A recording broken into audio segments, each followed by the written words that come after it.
नमस्कार, दोपहर समाचार में आपका स्वागत है।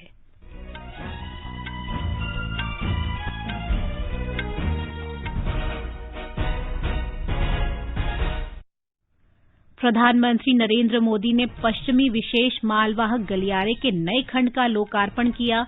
विश्व की पहली 1.5 किलोमीटर लंबी डबल स्टैक कंटेनर रेलगाड़ी को झंडी दिखाकर रवाना किया।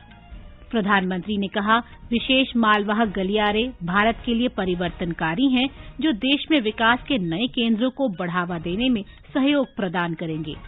जम्मू कश्मीर के उपराज्यपाल ने केंद्र शासित प्रदेश के लिए 28,400 करोड़ रुपए के औद्योगिक विकास पैकेज की घोषणा की। देश में कोविड से स्वस्थ होने वालों की संख्या 1,16,00,000 से ज्यादा हुई। अमेरिका में राष्ट्रपति डोनाल्ड ट्रंप के समर्थकों के कैपिटल बिल्डिंग पर धावा बोलने के बाद हुई हिंसा में 4 लोगों की मौत। और सिडनी में भारत के साथ तीसरे क्रिकेट टेस्ट मैच के पहले दिन ऑस्ट्रेलिया के 2 विकेट पर 166 रन।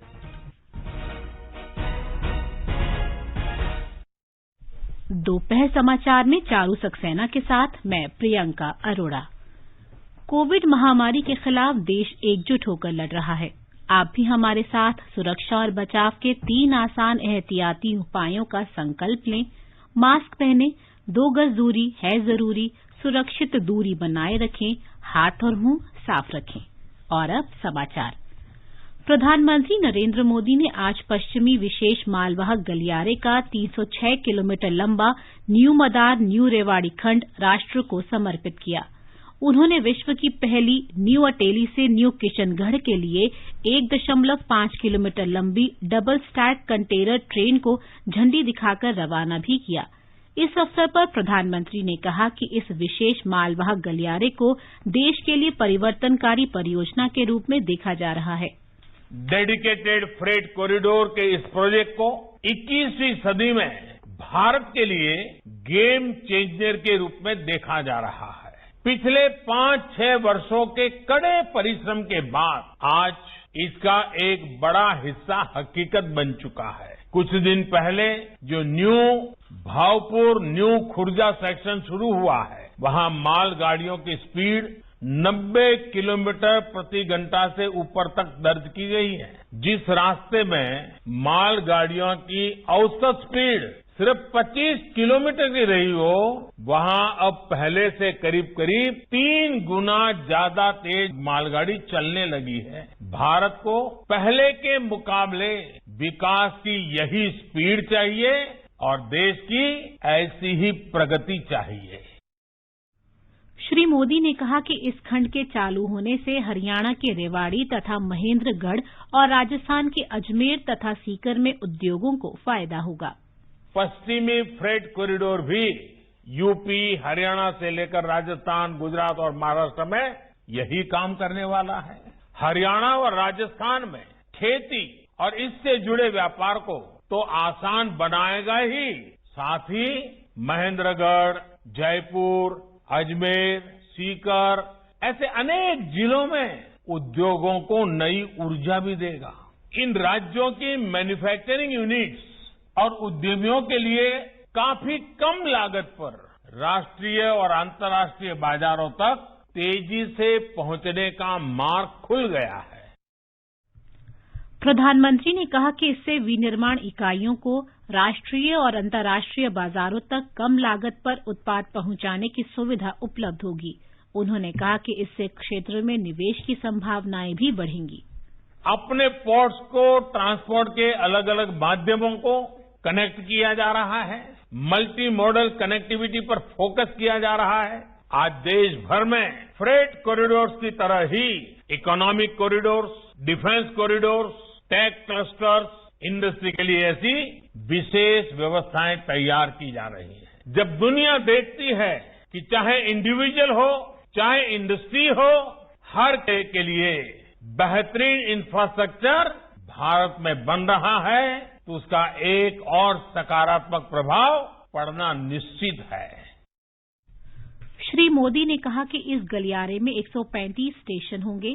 इन्हें बहुआयामी ढुलाई केंद्रों के रूप में विकसित किया जाएगा। उन्होंने कहा कि इससे ग्रामीण और छोटे उद्योगों को भी लाभ होगा। श्री मोदी ने कहा कि ये गलियारा अर्थव्यवस्था के विकास में सहायक होगा। आज भारत में इंफ्रास्ट्रक्चर का काम 2 पटरियों पर एक साथ चल रहा है। एक पटरी इंडिविजुअल व्यक्ति के विकास को आगे बढ़ा रही है और दूसरी पटरी देश के ग्रोथ इंजन को नई ऊर्जा मिल रही है। अगर व्यक्ति के विकास की बात करें तो आज देश में सामान्य मानवी के लिए घर, टॉयलेट, बिजली, पानी, गैस, सड़क, इंटरनेट जैसी हर सुविधा को उपलब्ध कराने का अभियान चल रहा है। वहीं दूसरी तरफ इंफ्रास्ट्रक्चर की दूसरी पटरी का लाभ देश के ग्रोथ इंजन, हमारे उद्यमी, हमारी इंडस्ट्री को हो रहा है। और आज समय की मांग है कि भारत को अपने इंफ्रास्ट्रक्चर को ग्लोबल स्टैंडर्ड्स को मैचिंग करे, इस दिशा में ले ही जाना होगा। प्रधानमंत्री ने इस मौके पर कोरोना वैक्सीन का जिक्र करते हुए कहा कि भारत ने हाल में स्वदेश में निर्मित 2 कोविड वैक्सीन को मंजूरी दी है, जो दर्शाता है कि देश आत्मनिर्भर बनने की दिशा में तेजी से आगे बढ़ रहा है।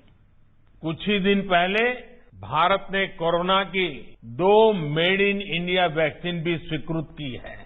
भारत की अपनी वैक्सीन ने देशवासियों में नया आत्मविश्वास पैदा किया। 2021 की शुरुआत के माहौल में आरंभ से ही भारत की ये तेजी, आत्मनिर्भरता के लिए गति, ये सारी बातें देख करके, सुन करके कौन हिंदुस्तानी होगा जिसका माथा गर्व से ऊंचा न हो। आज हर भारतीय का आह्वान है, न हम रुकेंगे न हम थकेंगे, हम सब मिलकर और तेजी से आगे बढ़ेंगे। पश्चिमी विशेष मालवाहक गलियारे मालगाड़ियों की आवाजाही शुरू हो जाने से राजस्थान और हरियाणा में मौजूद विभिन्न औद्योगिक इकाइयों को फायदा होगा। एक रिपोर्ट। पश्चिमी विशेष मालवाहक गलियारे का न्यू रेवाड़ी, न्यू मदार खंड हरियाणा और राजस्थान में पड़ता है। इसमें नवनिर्मित मालवाहक गलियारा के 9 स्टेशन हैं, जिनमें 3 junction new Rewari, new Ateli और न्यू फुलेरा है। इस नए मालवाहक गलियारे पर रेलगाड़ियों की आवाजाही शुरू हो जाने से राजस्थान और हरियाणा के रेवाड़ी, मानेसर, नारनौल, फुलेरा और किशनगढ़ में मौजूद विभिन्न औद्योगिक इकाइयों को फायदा होगा। इससे काठूवास में स्थित कानकोर के कंटेनर डिपो का भी बेहतर इस्तेमाल हो सकेगा। ये माल गलियारा गुजरात में स्थित कंडला, पीपावाव, मुंद्रा तथा दाहेज बंदरगाहों से सामान की ढुलाई को भी आसान बना देगा। इस रेलखंड के शुरू हो जाने से देश के पश्चिमी और पूर्वी माल परिवहन गलियारे एक दूसरे से जुड़ जाएंगे। पश्चिमी मालवाहक गलियारे पर चलने वाली मालगाड़ियां 100 किलोमीटर प्रति घंटे की रफ्तार से चलेंगी, जबकि अभी इनकी रफ्तार 75 किलोमीटर प्रति घंटा है। समाचार कक्ष से लवलीन निगम। इस अवसर पर रेल मंत्री पीयूष गोयल, राजस्थान के मुख्यमंत्री अशोक गहलोत और हरियाणा के मुख्यमंत्री मनोहर लाल उपस्थित थे। ब्यौरा हमारे संवाददाता से। डेडिकेटेड फ्रेट कॉरिडोर के इस खंड के शुरू होने से रेलों के माध्यम से होने वाली माल ढुलाई में तेजी आएगी और यह समय पर हो सकेगी। दिल्ली अहमदाबाद रेल मार्ग पर मालगाड़ियों का दबाव कम होने से नई यात्री रेलों के संचालन का मार्ग प्रशस्त हो सकेगा। यह कॉरिडोर राजस्थान के लिए कई मायनों में महत्वपूर्ण है, क्योंकि इससे राज्य के जयपुर, अजमेर, सीकर, नागौर तथा अलवर जिलों में विकास को नई गति मिलेगी। इन जिलों में नए औद्योगिक क्षेत्र विकसित होने से स्थानीय उद्योगों को बढ़ावा मिलेगा तथा युवाओं को रोजगार मिल सकेगा। साथ ही इससे वस्त्र, स्टोन, सीमेंट, हैंडीक्राफ्ट तथा हैंडलूम जैसे उद्योगों को बढ़ावा मिलेगा और इस क्षेत्र में ग्रामीण विकास को नई दिशा मिलेगी। जितेंद्र द्विवेदी, आकाशवाणी समाचार, जयपुर। भारत और फ्रांस के बीच आज नई दिल्ली में वार्षिक कार्यनीतिक वार्ता होगी। भारतीय प्रतिनिधिमंडल का नेतृत्व राष्ट्रीय सुरक्षा सलाहकार अजीत डोभाल करेंगे, जबकि फ्रांस के प्रतिनिधिमंडल का नेतृत्व वहां के राष्ट्रपति के राजनयिक सलाहकार इमैनुअल बोन करेंगे। विदेश मंत्रालय के वक्तव्य में कहा गया है कि दोनों देश द्विपक्षीय और वैश्विक मुद्दों पर व्यापक चर्चा करेंगे। इमैनुअल बोन भारत के अन्य विशिष्ट लोगों से भी मुलाकात करेंगे। कार्यनीतिक वार्ता का पिछला दौर फरवरी में पेरिस में आयोजित किया गया था। जम्मू कश्मीर के उपराज्यपाल मनोज सिन्हा ने 28,400 करोड़ रुपए के औद्योगिक विकास पैकेज की आज घोषणा की। श्री सिन्हा ने जम्मू में एक संवाददाता सम्मेलन में कहा कि केंद्रीय मंत्रिमंडल ने जम्मू कश्मीर के औद्योगिक क्षेत्र के लिए औद्योगिक विकास पैकेज 2021 को मंजूरी दी है, जो केंद्र सरकार के मजबूत इरादों को दर्शाता है। उपराज्यपाल ने कहा कि पैकेज का उद्देश्य मौजूदा औद्योगिक क्षेत्र को बढ़ावा देना, नई इकाइयां स्थापित करना, 4,50,000 रोजगार पैदा करना और कम से कम 20,000 करोड़ रुपए का निवेश करना है। ये पैकेज 2037 तक लागू रहेगा। उपराज्यपाल ने कहा कि एक ऐतिहासिक औद्योगिक पैकेज है, जो जम्मू कश्मीर में औद्योगिक क्षेत्र को बढ़ावा देने और रोजगार पैदा करने के साथ ही बाहरी निवेश के लिए मार्ग प्रशस्त करेगा। उन्होंने कहा कि ये पैकेज मौजूदा उद्योगपतियों को बड़ी राहत देगा और विनिर्माण इकाइयों के साथ साथ सेवा क्षेत्र में भी कार्य करेगा, जिसमें पर्यटन और आईटी क्षेत्र शामिल हैं, और ये जम्मू कश्मीर की अर्थव्यवस्था को एक नया बढ़ावा देगा। उपराज्यपाल ने कहा कि प्रशासन जम्मू कश्मीर में बिजली के बुनियादी ढांचे को सुव्यवस्थित करने के लिए एक रणनीति के तहत काम कर रहा है। उन्होंने कहा कि 2023 में जम्मू कश्मीर के लोग पहली बार मेट्रो में यात्रा कर सकेंगे। उन्होंने कहा कि एक समिति प्रदेश के शेष 18 जिलों में 4G इंटरनेट सेवाओं की बहाली की जांच कर रही है। गृह मंत्री अमित शाह ने कहा है कि सरकार लद्दाख के विकास और लद्दाख की भूमि संस्कृति के संरक्षण के लिए प्रतिबद्ध है। कल नई दिल्ली में लद्दाख के 10 सदस्यीय प्रतिनिधिमंडल ने श्री अमित शाह से मुलाकात की। सभी प्रतिनिधियों ने लद्दाख की कठिन भौगोलिक परिस्थितियों और सामरिक महत्व को देखते हुए भाषा, संस्कृति और भूमि के संरक्षण, लद्दाख के लोगों की भागीदारी और रोजगार की सुरक्षा तथा जनसांख्यिकी में बदलाव के संबंध में अपनी चिंता व्यक्त की।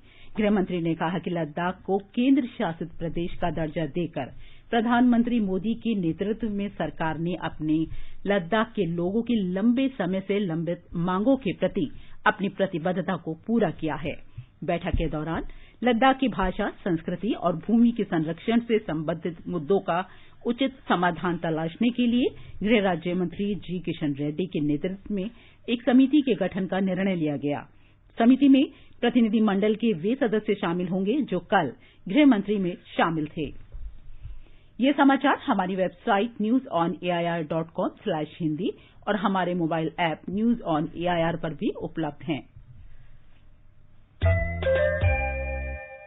चलो मिलकर एक शुरुआत करें, चलो एक फैसला आज करें, मास्क नहीं तो टोकेंगे, कोरोना को रोकेंगे, चलो एक इरादा करते हैं, चलो खुद से वादा करते हैं, मास्क नहीं तो टोकेंगे, कोरोना को रोकेंगे।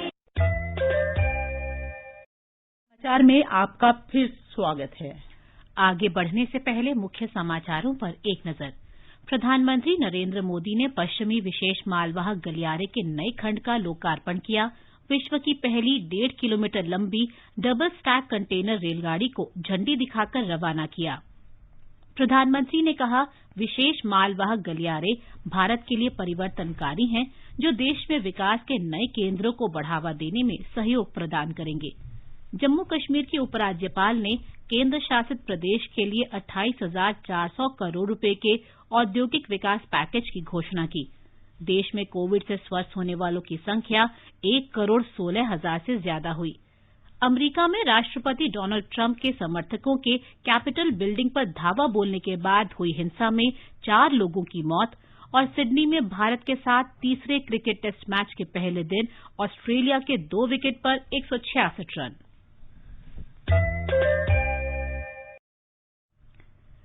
केंद्रीय स्वास्थ्य और परिवार कल्याण मंत्री डॉक्टर हर्षवर्धन ने कहा है कि देश में विकसित कोविशील्ड और कोवैक्सीन जल्द ही उपलब्ध होने के चरण में पहुंच चुकी हैं। उन्होंने कहा कि सरकार पूरे देश में इसकी तेजी से आपूर्ति करने के प्रयास कर रही है।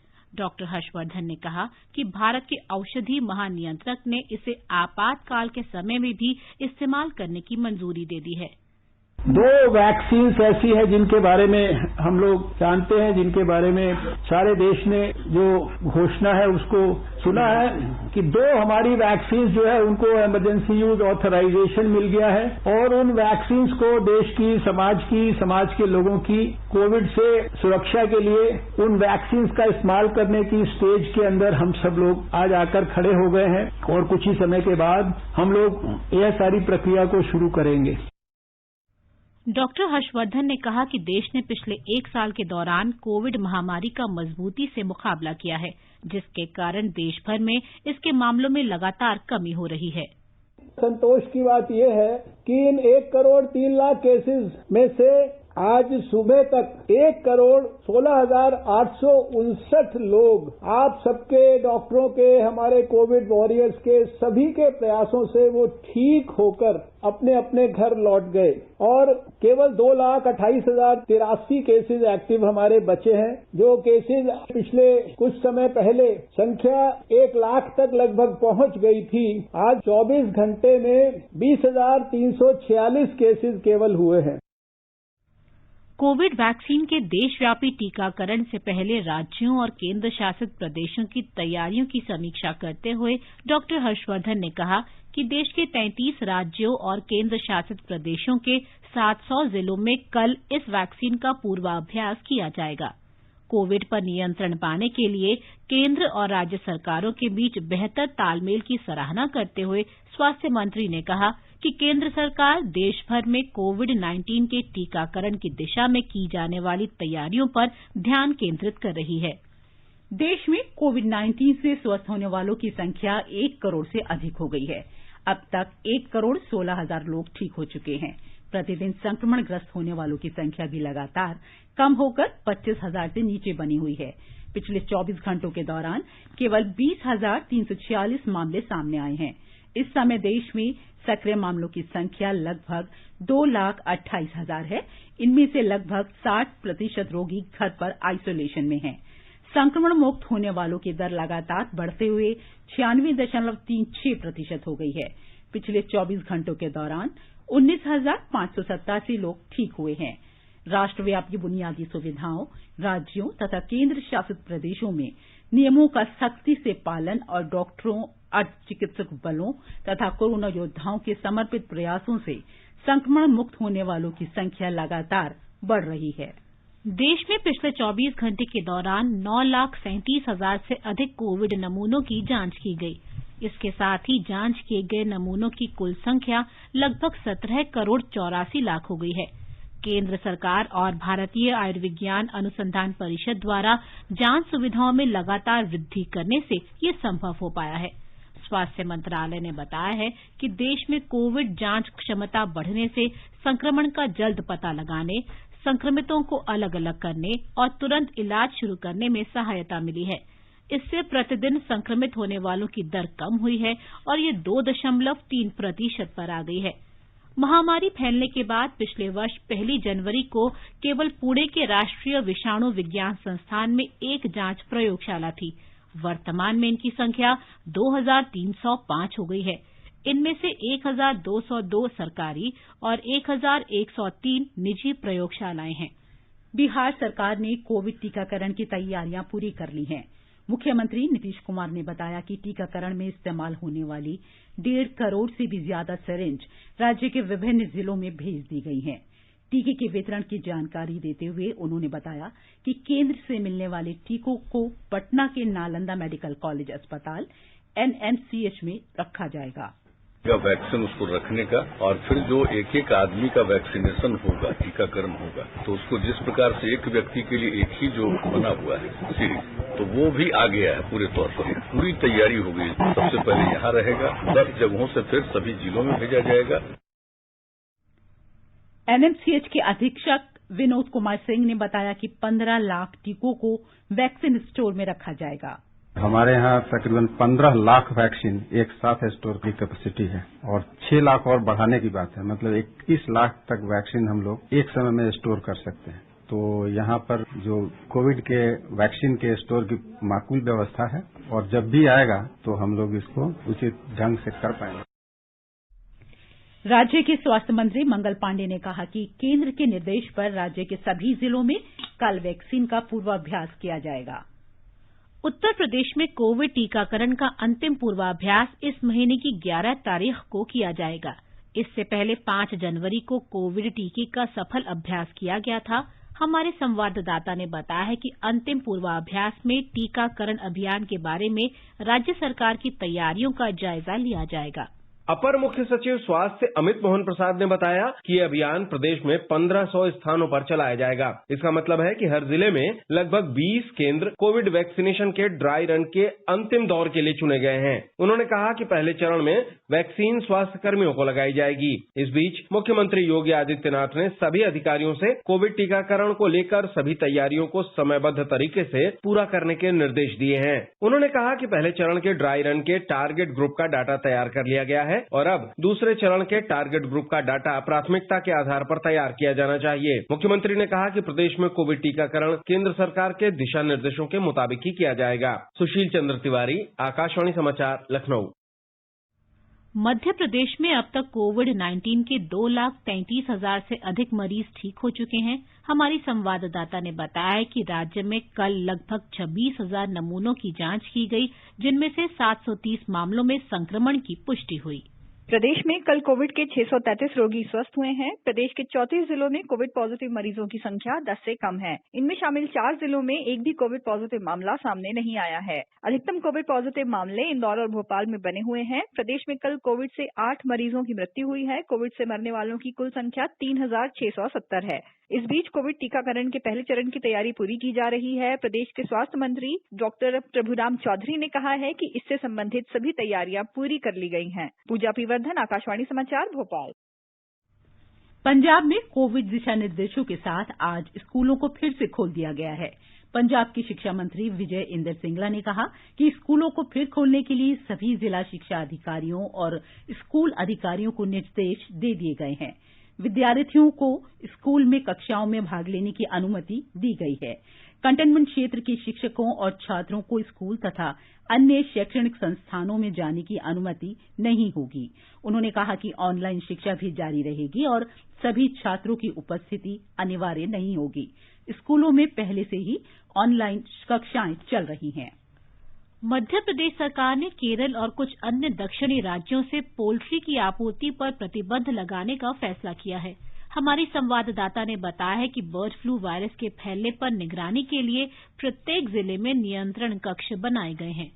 H5N8 वायरस अब तक सिर्फ कौवे में मिला है। राज्य में अब तक मुर्गियों में अप्राकृतिक मृत्यु की सूचना नहीं है। मुख्यमंत्री शिवराज सिंह चौहान ने निर्देश दिया है कि मुर्गियों में बर्ड फ्लू की रोकथाम के लिए सभी प्रयास होने चाहिए, भले ही ऐसा कोई लक्षण मुर्गियों में न पाया गया हो। प्रदेश में आवश्यक एहतियाती कदम उठाए जा रहे हैं। पशुपालन विभाग और संबद्ध विभाग सतर्क हैं। बर्ड फ्लू की दैनिक स्थिति से भारत सरकार को अवगत कराया जा रहा है। जिला प्रशासन जिलों में जलाशयों, पोल्ट्री फार्मों और पोल्ट्री बाजारों की बारीकी से निगरानी कर रहा है। पोल्ट्री किसानों और व्यापारियों को बर्ड फ्लू की रोकथाम के बारे में आवश्यक जानकारी दी जा रही है। कौवे या मुर्गियों की बीमारी या अप्राकृतिक मृत्यु के बारे में सूचना पर तत्काल नमूने इकट्ठे किए जा रहे हैं। संक्रमित स्थानों को सैनिटाइज किया जा रहा है। भोपाल से पूजा वर्धन की रिपोर्ट के साथ नई दिल्ली से मैं मुकेश कुमार। पशुपालन और डेयरी विभाग ने कहा है कि अब तक बर्ड फ्लू के मामले राजस्थान, मध्य प्रदेश, हिमाचल प्रदेश और केरल में देखे गए हैं। राजस्थान और मध्य प्रदेश में कौ की इस संक्रमण से मौत हुई, जबकि हिमाचल प्रदेश में प्रवासी पक्षी और केरल में बत्तखें इसका शिकार बनी। पशुपालन विभाग के सचिव अतुल चतुर्वेदी ने आकाशवाणी से विशेष बातचीत में कहा कि इस बात का कोई प्रमाण नहीं है कि स्वस्थ मुर्गियों के मांस और अंडों के इस्तेमाल से मनुष्य में बर्ड फ्लू का खतरा है। ये जो बीमारी है इससे ना तो अंडा खाने में ना मुर्गी का मांस खाने में कोई रोक टोक है, क्योंकि दोनों चीज कोई कच्चा नहीं खाता है और इसमें इसके द्वारा इन्फेक्शन नहीं फैलता है। तो हम लोग हर स्टेट को ये बताया है और हर स्टेट को ये भी रिक्वेस्ट किया है कि आप भी अपने माध्यमों के द्वारा इसकी पब्लिसिटी करें कि ये बर्ड फ्लू के कारण जो लोग हैं वो अंडा या मांस खाने के ऊपर में कोई रोक नहीं है, अगर वो लोग खाना चाहते हैं तो। कर्नाटक के मुख्यमंत्री बीएस येडियुरप्पा ने आज बेंगलुरु में कृषि संजीवनी वैन का शुभारंभ किया। इस अवसर पर मुख्यमंत्री ने कहा कि भविष्य में राज्य के जिलों में प्रत्येक किसान सहायता केंद्र के लिए ऐसी एक वैन उपलब्ध कराने का कृषि विभाग का प्रस्ताव है। हमारे संवाददाता ने बताया है कि 40 वैन खेतों के लिए रवाना की गईं। कृषि संजीवनी वाहन किसानों की कृषि जमीन को जाकर उनके जमीन का जांच करने के बाद समस्या का समाधान देगी। मिट्टी, पानी और रोगाणु के समस्या के आधार पर किसानों को उपयुक्त सलाह देने की व्यवस्था होगी। इससे किसानों को उनके जमीन और परिसर के आधार पर योग्य फसल उगाने की सलाह प्राप्त होगी और जमीन को उपजाऊ बनाने में मदद मिलेगी। इस कार्यक्रम को राष्ट्रीय कृषि विकास योजना के तहत केंद्रीय सहायता के साथ जारी किया जा रहा है। सुधींद्र, आकाशवाणी समाचार, बेंगलुरु। ये समाचार आकाशवाणी से प्रसारित किए जा रहे हैं। ताजा समाचार जानने के लिए आप हमारे Twitter handle @AIR News Hindi को फॉलो कर सकते हैं। ये आकाशवाणी है। अमेरिका में वॉशिंगटन पुलिस ने कहा है कि कल रात डोनाल्ड ट्रंप समर्थकों की कैपिटल बिल्डिंग पर हमले के दौरान 4 लोगों की मौत हो गई। इसमें पुलिस विभाग के कम से कम 14 लोग घायल हुए हैं। इस मामले में अब तक 52 लोगों को गिरफ्तार किया गया है। कैपिटल बिल्डिंग के आसपास के इलाकों में पुलिस अधिकारी तैनात हैं। ट्रंप समर्थकों ने कैपिटल बिल्डिंग पर उस समय धावा बोल दिया जब संसद में नवनिर्वाचित राष्ट्रपति जो बाइडेन को चुनाव में विजेता प्रमाणित करने पर बहस हो रही थी। हिंसा के बाद वाशिंगटन डीसी में कर्फ्यू लगा दिया गया है। इस बीच अमेरिकी संसद ने जो बाइडेन को देश का नया राष्ट्रपति और कमला हैरिस को उपराष्ट्रपति चुने जाने की औपचारिक घोषणा कर दी है। अमेरिकी संसद के दोनों सदनों, सीनेट और हाउस ऑफ रिप्रेजेंटेटिव ने देश की 2 राज्यों पेंसिल्वेनिया और एरिजोना में पड़े वोटों पर सभी आपत्तियों को खारिज करते हुए आज ये घोषणा की। हाल ही में अमेरिका में हुए राष्ट्रपति चुनाव में वर्तमान राष्ट्रपति डोनाल्ड ट्रंप की ओर से वोटों की गिनती पर आपत्ति जताई गई थी। सिडनी में भारत के साथ तीसरे क्रिकेट टेस्ट मैच में ऑस्ट्रेलिया ने पहले दिन का खेल समाप्त होने तक 2 विकेट पर 166 रन बना लिए थे। मार्नस लेब्यूशन 67 और स्टीव स्मिथ 31 रन बनाकर क्रीज पर थे। भारत की ओर से मोहम्मद सिराज और नवदीप सैनी ने एक विकेट लिया।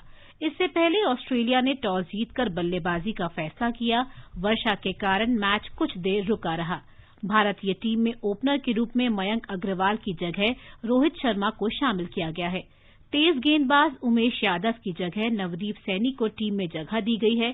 सैनी का ये पहला टेस्ट है। उमेश यादव चोट लगने के बाद श्रृंखला से बाहर हो गए हैं। 4 टेस्ट मैचों की श्रृंखला में दोनों टीम एक मैच जीतकर बराबरी पर हैं। ऑस्ट्रेलिया ने पहला टेस्ट मैच जीता था, जबकि भारत ने मेलबर्न में दूसरे टेस्ट मैच में शानदार जीत हासिल की थी। कोलकाता में 26वां अंतर्राष्ट्रीय फिल्म महोत्सव कल से शुरू हो रहा है।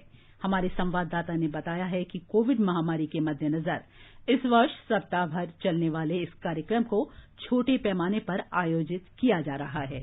इस वर्ष 8 देशों की 50 लघु और वृत्त चित्र फिल्मों के साथ ही 81 फीचर फिल्में प्रदर्शित की जाएंगी। इस अवसर पर सौमित्र चट्टोपाध्याय, ऋषि कपूर, इरफान खान, किम की डोक और फर्नांडो सोलानास जैसे दिवंगत फिल्मी कलाकारों को विशेष श्रद्धांजलि दी जाएगी। अंतर्राष्ट्रीय फिल्म महोत्सव का 26वां संस्करण पिछले वर्ष 5 से 12 नवंबर तक आयोजित होना था, लेकिन कोविड महामारी के चलते इसकी तारीखों में परिवर्तन करना पड़ा। समाचार कक्ष से निखिल कुमार।